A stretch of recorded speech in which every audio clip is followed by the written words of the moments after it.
সাগরের ওপারে দেখা যাচ্ছে মিশরের সিনাই উপত্যকা।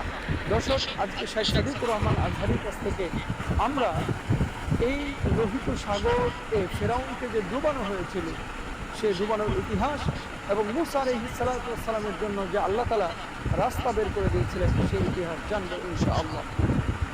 আমরা প্রথমেই লোহিত সাগর এবং পাহাড়ের কিছু চিত্র আপনাদেরকে ঘুরে ঘুরে দেখাচ্ছি।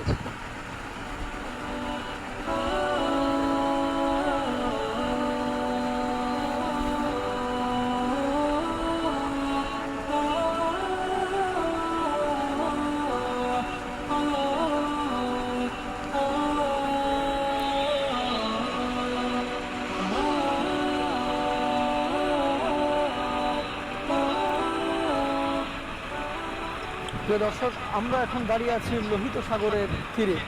পেছনে যে পাহাড়টি আপনারা দেখতে পাচ্ছেন এই